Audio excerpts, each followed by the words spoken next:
नमस्कार, जनसत्ता.com के सभी दर्शकों को मेरा नमस्कार। मेरा नाम डॉक्टर अमरिंदर कुमार झा है और मैं कंसल्टेंट फिजिशियन इंटेंसिविस्ट हूँ।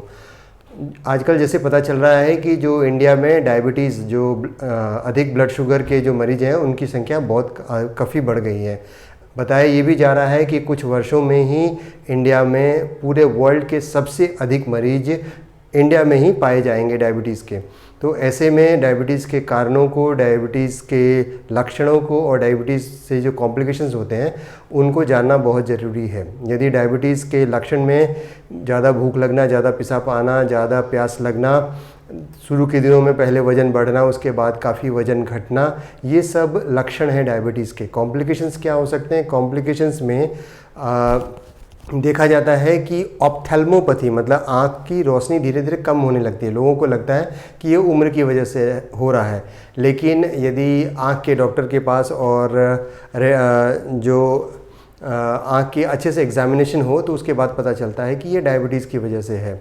साथ में जो डायबिटीज़ के मरीज़ हैं उनमें ब्लड प्रेशर की शिकायत भी रहती है, और यदि उन्हें दिल का दौरा पड़ता है तो उनमें देखा गया है कि उनमें साइलेंट चेस्ट पेन होता है। मतलब उन्हें दिल के दौरे में पता ही नहीं चल पाता कि उन्हें दिल का दौरा हो रहा है, बस थोड़ा सा सांस उखड़ा रहता है, थोड़ा लंबी लंबी सांस ले रहे होते हैं।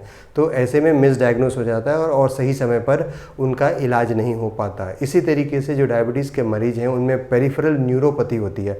मतलब जो पैर के जो सोल्स हैं, हाथ की जो पाम्स हैं, इनमें जो नर्व्स हैं वो धीरे धीरे उनका काम करना कम हो जाता है, और यदि किसी वजह से चोट लगे मरीज को तो बहुत दिनों तक पता भी नहीं चल पाता और चोट का अनुभव ही नहीं हो पाता है। तो ऐसे में जो भी मतलब वो चोट बढ़ता जाता है और कभी कभी ऑस्टियोमाइलिटिस का भी रूप ले लेता है। तो ये जो कॉम्प्लिकेशंस हैं उनको जानना बहुत ज़रूरी है। जो डायबिटीज़ के मरीज़ हैं उनमें किडनी की शिकायत बहुत जल्दी आ जाती है।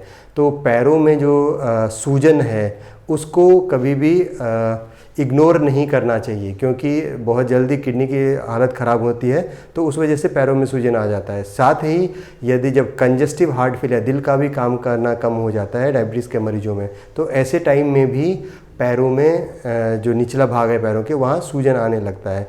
तो जो डायबिटीज़ के मरीज़ हैं उनको कॉम्प्लिकेशंस पर उनको बहुत ध्यान रखना चाहिए, और ये जो कॉम्प्लिकेशंस हैं उनको बहुत जल्दी डायग्नोस करने की कोशिश करना चाहिए। डायबिटीज़ के मरीज में जो स्किन के इन्फेक्शंस हैं वो भी बहुत ज़्यादा होते हैं, क्योंकि उनके जो इम्यून सिस्टम है वो काफ़ी वीक रहता है। तो जो थोड़ा सा भी जो फंगल इन्फेक्शन या कोई इन्फेक्शन है उसकी ट्रीटमेंट बहुत जल्दी ले लेनी चाहिए, क्योंकि उनका जो इन्फेक्शंस हैं वो जल्दी हील भी नहीं होता है।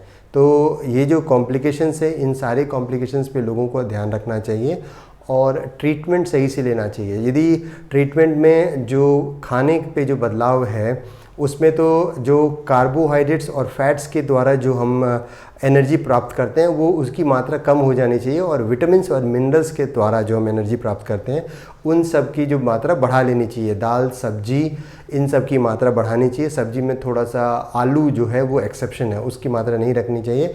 इसी तरीके से जो फ्रूट्स होते हैं, जो कम मीठे फ्रूट्स हैं, उनको खाया जा सकता है, लेकिन रोटी, चावल, ये भी जो भी स्टेपल फूड हैं, जो सीरियल ग्रेन्स हैं, उनकी मात्रा कम रखनी चाहिए। साथ में जो भी फैट्स की मात्रा, जो